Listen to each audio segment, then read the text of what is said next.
جتنے ان کو ملی، جتنے آنے والے ہیں سب کو یہ آنکھیں ملتی ہیں۔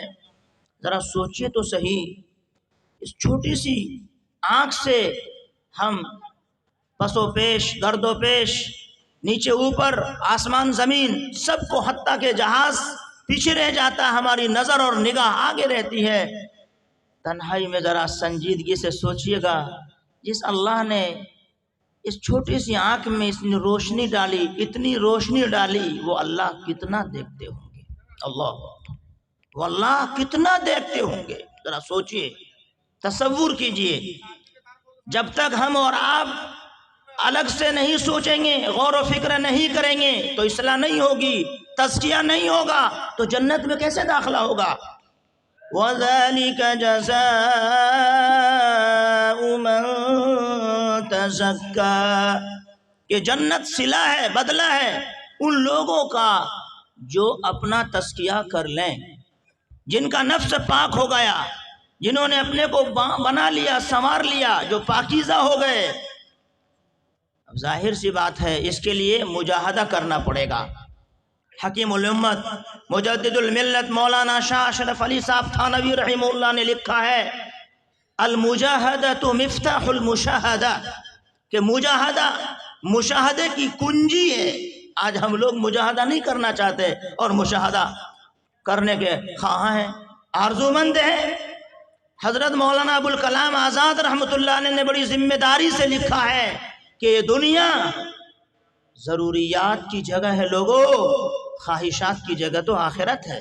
جی ہاں، ہماری خواہشات آخرت میں پوری ہوں گی، دنیا میں ضرورتیں پوری ہو گئی تو بڑی بات ہے، یہاں خواہشات نہیں پوری ہو سکتی ہیں۔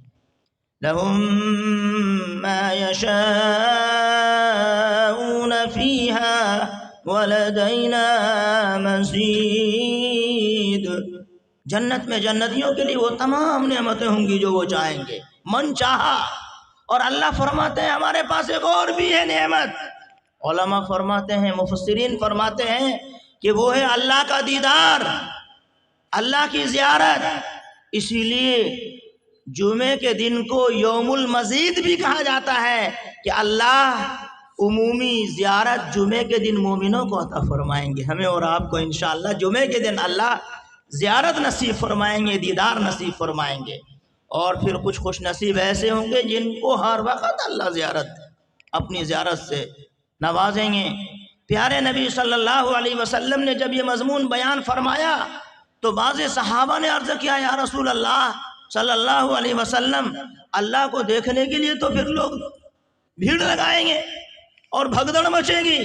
فرمایا نہیں نہیں، انکم سترون ربکم کما ترون القمر لیلۃ البدر، جیسے 14ویں رات کے چاند کو دیکھتے ہو اپنے پروردگار کو، اسی طرح دیکھو گے۔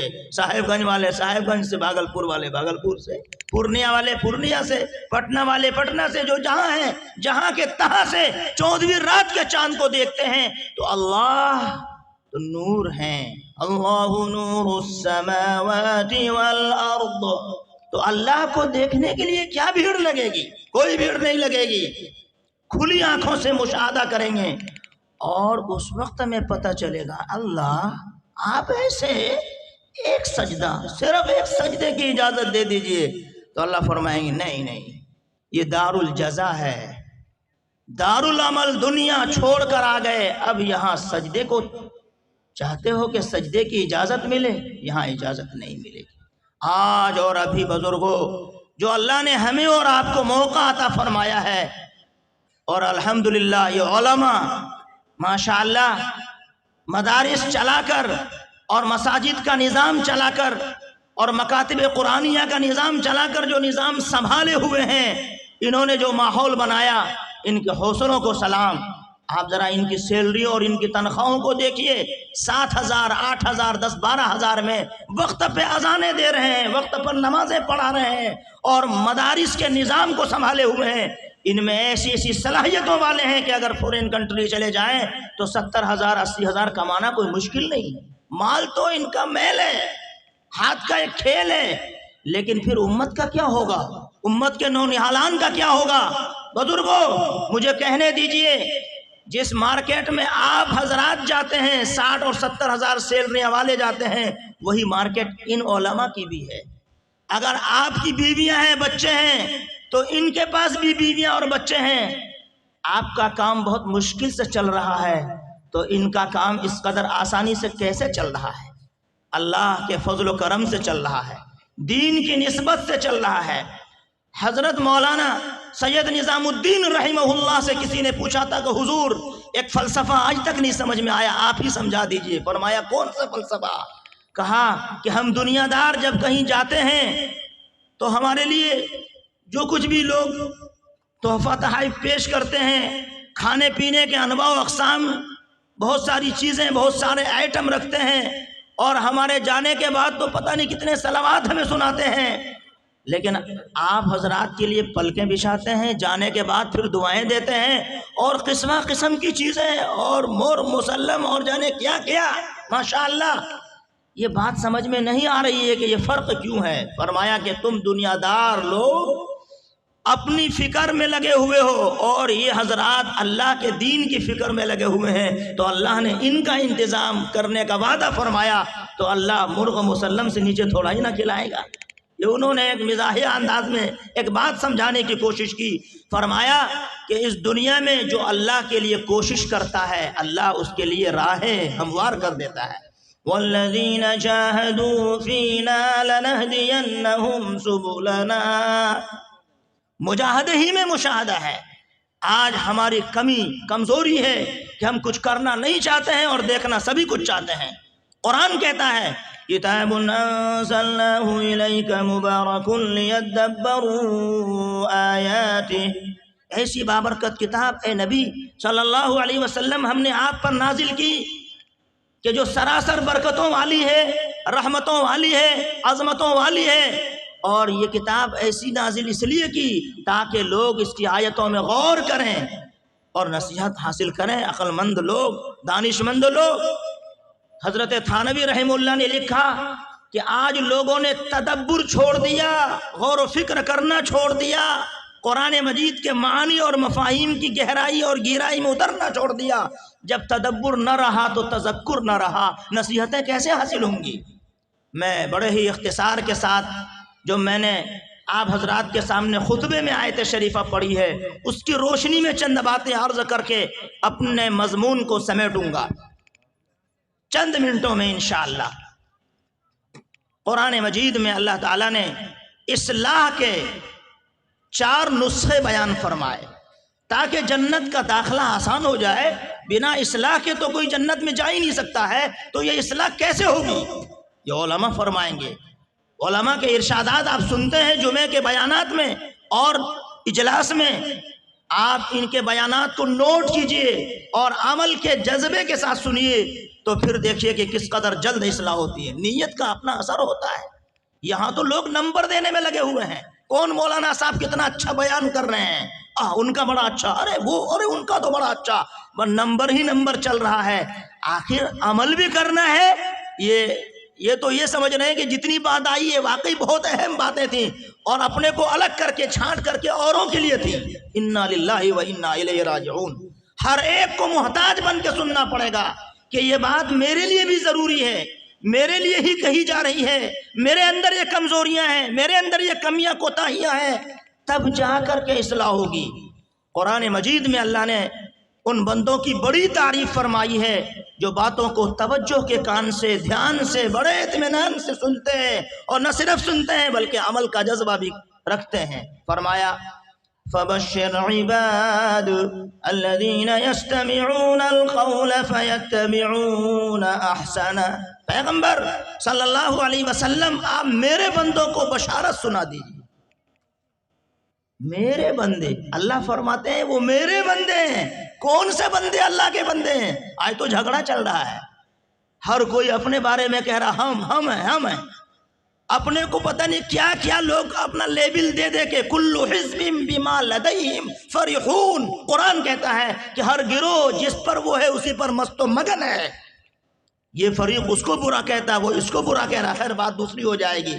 میں یہ عرض کر رہا ہوں کہ اللہ رب العزت نے قرآن مجید کو نسخہ کیمیا بنایا، اور اصلاح کے لیے اللہ نے قرآن مجید کو اتارا ہی ہے تاکہ ہماری آپ کی اصلاح ہو جائے۔ تو 4 نسخے ہیں، بہت ہی اختصار کے ساتھ پیش خدمت ہیں۔ فرمایا گیا اتل ما اوحی الیک من الکتاب، پیغمبر صلی اللہ علیہ وسلم اس کتاب کی تلاوت کیا کیجئے جس کی آپ کی طرف وحی کی گئی ہے، یعنی قرآن مجید کو کثرت سے پڑھیے۔ یہ سارا مجمع جہاں تلک میری آواز جا رہی ہے غور کرے، کیا قرآن مجید کی تلاوت ہم کر رہے ہیں؟ ویسی تلاوت جیسی تلاوت کا حکم شریعت میں دیا گیا اور جیسی تلاوت صحابہ کرتے تھے، تابعین، تبع تابعین، فقہا محدثین کرتے تھے۔ آج کتنے ہیں جن کے گھروں میں قرآن مجید پر گرد پڑا ہوا ہے، قرآن مجید کی تلاوتوں کو چھوڑ رکھا ہے؟ کتنے ہیں ایسے کہ جنہوں نے چند صورتوں کو پکڑ لیا، یہ سورہ یاسین شریف، وہ سورہ ملک، اور ادھر سورہ رحمان، کبھی سورہ فتح، اور جمعے کے دن سورہ کہف وغیرہ وغیرہ، چند صورتوں کو پڑھ کر برکتیں حاصل کر رہے ہیں۔ یہ بھی بڑی اچھی بات ہے، جب چند صورتوں میں اتنی برکتیں ہیں، قرآن مجید کی تمام صورتوں کو اگر پڑھیں گے تو کتنی برکتیں ہوں گی، کتنا نفع ہوگا۔ ایک تفسیر میں لکھا ہے کہ قرآن مجید کو سننے سے دنیا کا غم ختم کرتے ہیں اللہ، دنیا کی الجھنیں، ٹینشنیں، پریشانیاں دور کرتے ہیں، اور قرآن مجید کو پڑھنے سے آخرت کی پریشانیاں دور فرماتے ہیں۔ وَإِذَا قُرِئَ الْقُرْآنُ فَاسْتَمِعُوا لَهُ وَأَنصِتُوا لَعَلَّكُمْ تُرْحَمُونَ، جب قرآن پڑھا جائے تو اسے غور سے سنو، خاموشی اختیار کرو تاکہ غور سے سننے میں مدد ملے، اور اللہ فرماتے ہیں کہ اس کے صدقے میں اللہ کی مہربانیاں اتریں گی، اللہ رحم فرمائیں گے۔ تو جب قرآن مجید کو سننے پر اللہ کی رحمتیں برسیں گی تو پڑھنے پر کیا کچھ برسے گا بزرگوں، ذرا سوچیے تو صحیح۔ نبی مکرم صلی اللہ علیہ وسلم کو حکم دیا گیا کہ اے نبی آپ قرآن مجید کی تلاوت کیا کیجیے۔ آپ کو کہہ کر اللہ نے آپ کو حکم دے کر امت کو بتایا، اوروں کو بتایا کہ تمہارے لیے تو یہ اور زیادہ ضروری ہے، بغیر قرآن مجید کی تلاوت کے اصلاح نہیں ہوگی۔ اصلاح کا پہلا نسخہ حکیم الامت رحمۃ اللہ علیہ نے بیان القرآن میں لکھا ہے کہ قرآن مجید کی کثرت سے تلاوت کرنے کی وجہ سے اور اس کی برکت سے انسان کی اصلاح ہوتی ہے۔ تو کیا ہم لوگ انشاءاللہ تلاوت کریں گے؟ اس کا نفع آخرت میں جو ہوگا وہ ہوگا، دنیا میں کیا ہوگا؟ حضرت عکرمہ رضی اللہ تعالیٰ عنہ بڑے صحابی ہیں، مشکاہ شریف میں روایت موجود ہے، وہ فرماتے ہیں کہ جو لوگ قرآن مجید کی تلاوت صبح و شام علی الدوام کریں گے، دنیا میں ان کا حافظہ کبھی نہیں بگڑے گا۔ سبحان اللہ، سوء حافظہ کا مرض لاحق نہیں ہوگا۔ آج میڈیکل سائنس تمام تر ترقی کے باوجود کیپسول نہیں ایجاد کر سکی، کوئی ٹیبلٹ، کوئی گولی، کوئی سیرپ کہ جس میں یہ صلاحیت ہو کہ استعمال کی وجہ سے بڑھاپے میں آدمی کا حافظہ گڑبڑ ہونے سے محفوظ ہو جائے، نہیں نکال سکی ہے۔ مگر قرآن مجید میں اللہ نے وہ اثر رکھا ہے، وہ تاثیر رکھی ہے کہ پابندی سے قرآن پڑھنے کی برکت یہ ہوگی کہ بڑھاپے میں حافظہ نہیں گڑبڑ ہوگا، نہیں بگڑے گا۔ یہ حضرت عکرمہ رضی اللہ عنہ فرماتے ہیں۔ آج میڈیکل اسٹور پہ ہم جاتے ہیں، دوا لیتے ہیں، شفا نہیں نہ ملتی ہے۔ کہیں پر کوئی دکان ہے شفا کی؟ پتہ نہیں، صاحب گنج میں کہیں ہو تو ہو، کہیں نہیں پوری دنیا میں میرے علم کے مطابق۔ اگر شفا کی دکان ہو تو سارے لوگ دوا کی دکان چھوڑ کر شفا کی دکان میں بھیڑ لگائیں گے کہ جب ڈائریکٹ شفا مل ہی رہی ہے تو پھر دوا کی کیا ضرورت ہے؟ قربان جائیے، اللہ نے قرآن مجید کو دوا نہیں شفا بتایا۔ پڑھیے قرآن مجید کو، اللہ فرماتے ہیں قُلْ هُوَ لِلَّذِينَ آمَنُوا هُدًى وَشِفَاءً۔ پیغمبر صلی اللہ علیہ وسلم آپ ارشاد فرما دیجئے کہ یہ اہل ایمان کے لیے سراسر ہدایت ہے اور شفا یابی کا ذریعہ ہے۔ علیکم بالشفاءین، 2 شفا کو لازم پکڑنے کی حدیث موجود ہے، امام بخاری رحمۃ اللہ علیہ نے نقل کی۔ شہد یہ بھی شفا، اس میں بھی شفا، قرآن مجید یہ بھی شفا کی چیز، اس میں بھی اللہ نے شفا کو مضمر کیا۔ یہ ہے وہ راز۔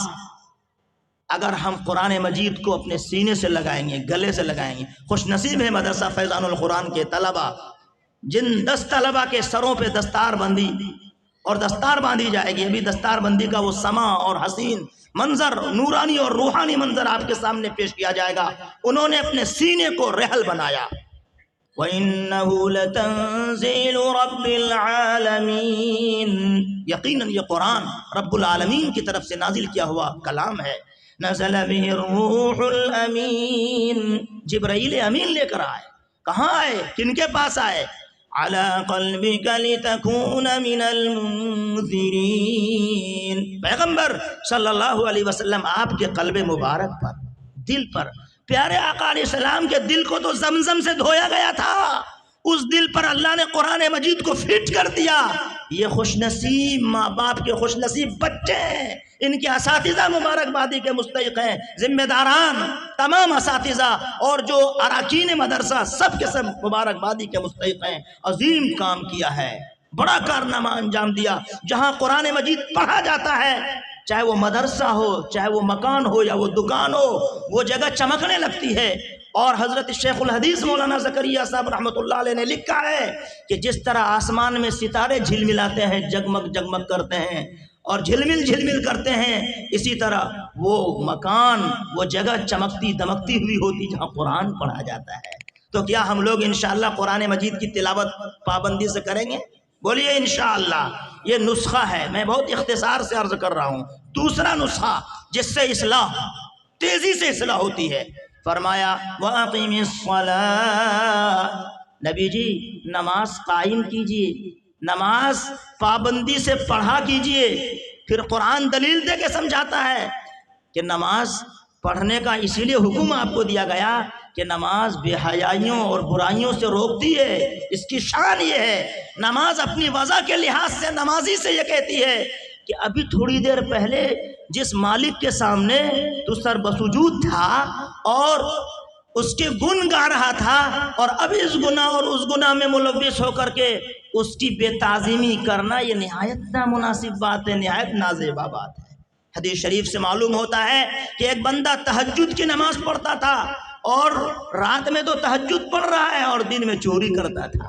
پیارے نبی علیہ السلام کی بارگاہ میں عدالت عالیہ میں جب یہ شکایت پیش کی گئی تو آقا علیہ السلام نے فرمایا کہ ان قریب اس کی نماز اس کو چوری سے روک دے۔ چنانچہ ایسا ہی ہوا۔ آج اگر ہم برائیوں بھی حیائیوں سے نہیں رک پا رہے ہیں تو نماز پہ نظر ثانی کی ضرورت ہے، نماز کو شوق اور ذوق کے ساتھ پڑھنے کی ضرورت ہے۔ ایک بزرگ کی خدمت میں ایک صاحب گئے کہ حضور ایک نسخہ بتائیے، میں صحابہ جیسی نماز پڑھنا چاہتا ہوں۔ فرمایا اچھا صحابہ جیسی نماز؟ وہ کونے میں جائیے، اچھی طرح وضو کر کے 2 رکعت نماز پڑھیے، اور نماز پڑھنے کے بعد اگر لگے کہ ابھی نہیں ہوئی ہے ویسی نماز تو دوبارہ پڑھیے، 12 پڑھیے۔ کئی بار پڑھنے کے بعد وہ روتے ہوئے آئے، جی ابھی تک تو ویسی نماز پڑھی ہی نہیں گئی۔ فرمایا یہی تو صحابہ کی نماز تھی کہ وہ کوشش میں لگے رہتے تھے، آپ نے بھی تو کوشش کی، انہی جیسی ہو گئی صحابہ جیسی نماز۔ حضرت حکیم الامت رحمۃ اللہ علیہ نے فرمایا کہ جب مغرب کی نماز پڑھ کر عشاء کے لیے مسجد میں آ گئے، اور عشاء کے بعد فجر میں بھی اللہ نے اپنے گھر پر در پر بلایا مسجد میں، اور فجر کے بعد ظہر میں اور عصر میں، تو سمجھ لو کہ ساری نمازیں قبول ہو گئیں۔ کیوں؟ وہ فرماتے ہیں دلیل دیتے ہوئے کہ دنیا کا بادشاہ جب ناراض ہوتا ہے تو گیٹ آؤٹ کر دیتا ہے، وہ جو بادشاہوں کا بادشاہ ہے، حکم الحاکمین سلطان السلاطین ہے، اگر قبول کرنا نہیں ہوتا تو کیوں بلاتا؟ بار بار بلا رہا ہے، وہ قبول بھی فرما رہا ہے۔ اور پھر فرماتے ہیں انا عند ظن عبدی بی، کہ ایک حدیث قدسی کا مضمون ہے کہ میں اپنے بندوں کے گمان کے ساتھ ہوں۔ اگر کسی کو یہ سمجھ میں نہ آئے تو یہی سمجھ لے کہ بندہ جیسا گمان کرتا ہے رب سے، اللہ ویسا ہی فیصلہ فرماتے ہیں۔ تو میرا گمان، ہم سب کا گمان اللہ سے ہونا چاہیے کہ ہماری ساری نیکیاں قبول ہو رہی ہیں۔ یہ جو بول رہے ہیں یا بولتے ہیں لوگ پتہ نہیں کیا ہوگا، قبول ہوگا کہ نہیں ہوگا، یہ سب بدگمانی کی باتیں ہیں، بدظنی کی باتیں ہیں۔ اللہ سے حسن گمان رکھیے، انسانوں سے بھی گمان اچھا رکھنا ہے۔ دوستو یہ دوسرا نسخہ ہے۔ تیسرا نسخہ جس سے اصلاح ہوتی ہے، فرمایا وَلَذِكْرُ اللَّهِ أَكْبَرُ، اللہ کا ذکر سب سے بڑی چیز ہے۔ اللہ کا ذکر، اس کی بڑی لمبی چوڑی تفصیل ہے، موقع نہیں تفصیل کا۔ اللہ کے ذکر میں یہ بھی ہے کہ جو وقتیہ دعائیں ہیں، جو مسنون دعائیں ہیں، ان کا اہتمام کیا جائے۔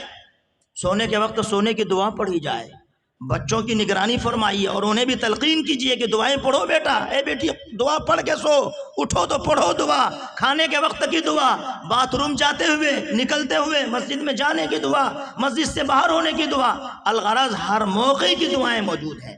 آج ساری دنیا نے اس کو تسلیم کر لیا کہ کوئی دھرم کوئی مذہب نہیں ہے جس میں ہر شعبے حیات کے متعلق رہنمائی موجود ہو، گائیڈ لائن ہو، سوائے مذہب اسلام کے۔ کہاں ہے؟ ہمارے پاس تو مکمل شریعت ہے، مکمل ہدایت ہے۔ پیارے نبی صلی اللہ علیہ وسلم کی پوری زندگی کو اسوہ کہا ہے قرآن مجید میں۔ بزرگوں، اللہ کو یاد رکھنا۔ ایک بزرگ ابو عثمان نہدی گزرے ہیں، انہوں نے فرمایا کہ مجھ کو پتا ہے اللہ کسی کو کب یاد کرتے ہیں۔ تو کوئی ہوں گے صاحب گنج کے یا کہیں اور ہمارے پورنیہ کے کہیں کے، وہ ان کے پیچھے لگ گئے کہ حضرت مجھ کو اللہ کب یاد کرتے ہیں، ذرا ہم کو ٹائم بتا دیجئے تو اللہ ہم کو کب یاد کرتے ہیں۔ تو انہوں نے فرمایا دو ٹوک لفظ، کیا قرآن نہیں پڑھتے؟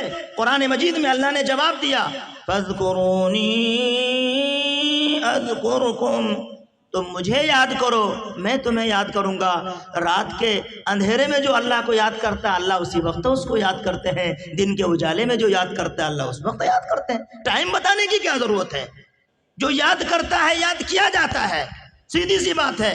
قرآن نے دو لفظوں میں کہہ دیا تم مجھے یاد کرو میں تمہیں یاد کروں گا، اور قرآن نے شکایت کی ہے وَلَا تَكُونُوا كَالَّذِينَ نَسُوا اللَّهَ فَأَنسَاهُمْ أَنفُسَهُمْ، لوگوں ان لوگوں کی طرح مت بن جانا، خدا بیزار کفار فجار ان کی طرف اشارہ ہے جنہوں نے اللہ کو بھلایا تو اللہ نے ان کی ذات کو ان سے بھلا دیا۔ خدا فراموشی کا انجام قرآن نے بتایا کہ خود فراموشی ہے، خود اپنے کو اللہ نے ان کی ذات سے ان کو غافل کر دیا، بھلا دیا۔ القصہ مختصر، اللہ کو یاد کرنا ہے، چلتے پھرتے اٹھتے بیٹھتے سوتے جاگتے اللہ کو یاد کریں گے ہم لوگ انشاءاللہ۔ ہاں، جب بھی اللہ کا نام لیں تو دو تین دفعہ زبان کو حرکت دیں، اللہ اللہ اللہ۔ اللہ کے نام میں بہت اثر ہے، بہت برکت ہے۔ آج عجیب بات ہے، ہم لوگ جانے کیا کیا اپنی زبانوں پہ گھماتے رہتے ہیں۔ ایک صاحب گاندھی سیتو میں جام میں پھنسے ہوئے ہیں، کسی نے کہا ارے بھائی کہاں ہے؟ ارے کہاں، یہ اتنا جام ہے لگتا ہے کہ یہیں شام ہو جائے گی۔ عجیب بات ہے، مسافر کی دعا رد نہیں ہوتی، شام وہیں ہو گئی۔ اسے بولنا تھا نا بھائی دعا فرمائیے، اللہ آسان فرمائے، اللہ تعالیٰ اپنا فضل فرمائے۔ یعنی اس طرح سے ہم کوشش کریں، ہمارے بچے سیکھتے ہیں دیکھتے ہیں کہ گھر والے کیا کیا کر رہے ہیں۔ یہ موبائل جو شیطان کا ڈبہ یہ عجیب و غریب بنا ہوا ہے، آج سب اسی میں مدہوش پڑے ہوئے ہیں۔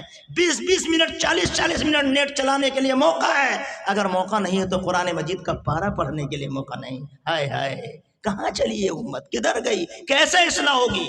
کل قیامت میں اللہ کی عدالت ہوگی، پیارے نبی علیہ السلام کی شہادت ہوگی، وقال الرسول یا ربی ان قومی اتخذوا هذا القرآن مہجورا۔ اللہ تعالیٰ کی عدالت میں جب یہ شہادت ہوگی سوچئے کیا جواب دیں گے ہم کہ میری قوم نے اس قرآن کو چھوڑ دیا تھا۔ تو یہ 3 اصلاح کے نسخے بڑے ہی اختصار کے ساتھ اور ایک شکایت کے ساتھ بھی۔ اخیر میں شکایت یہ ہے کہ نماز کے باب میں ایک بہت بڑی ہم سب سے کوتاہی، مشترکہ کوتاہی ہو رہی ہے۔ وہ کیا؟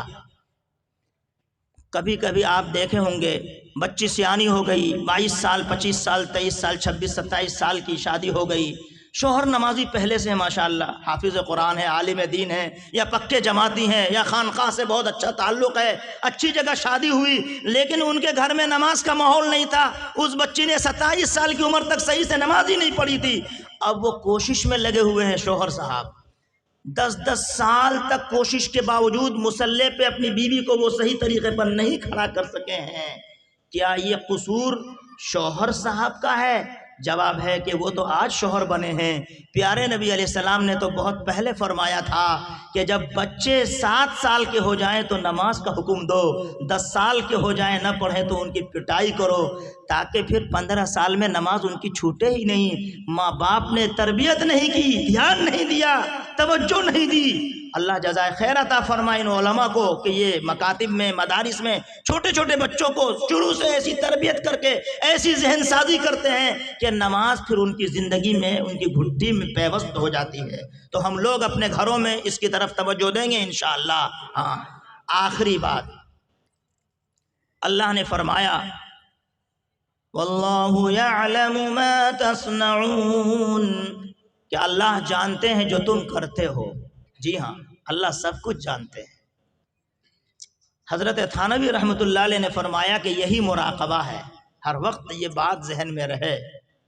حکیم الامت نہ تھے وہ، کسی نے ان سے پوچھا کہ حضور سنا ہے کہ آپ حکیم الامت ہیں، مجدد الملت ہیں، تو حضرت نے فرمایا کہ تھوڑا سا تأمل کے بعد کہ اس کا شبہ تو مجھے بھی ہے، یقین آخرت میں ہوگا۔ اللہ اکبر، یہ جواب بھی حکیمانہ تھا۔ حضرت نے اپنے کو دعوے سے بچایا، دعویٰ اچھی چیز نہیں ہے، اور فرمایا کہ اس کا شبہ مجھے بھی ہے لیکن یقین آخرت میں ہوگا۔ دوستو بزرگو، ہمیں اور آپ کو حکیم الامت رحمۃ اللہ علیہ، اپنے جو اکابرین ہیں، ہمارے علماء ہیں جو زندہ ہیں، جو بزرگان دین ہیں، ان کی باتوں سے بہت نفع ہوگا، لیکن ہم دوسری باتوں میں الجھے ہوئے ہیں، دوسروں کی باتوں میں لگے ہوئے ہیں۔ ملا علی قاری رحمۃ اللہ علیہ نے بڑی ذمہ داری سے لکھا ہے، عند ذکر الصالحین تنزل الرحمہ، کہ صالحین کے تذکرے سے رحمت الہی اترتی ہے۔ تو جہاں خود صالحین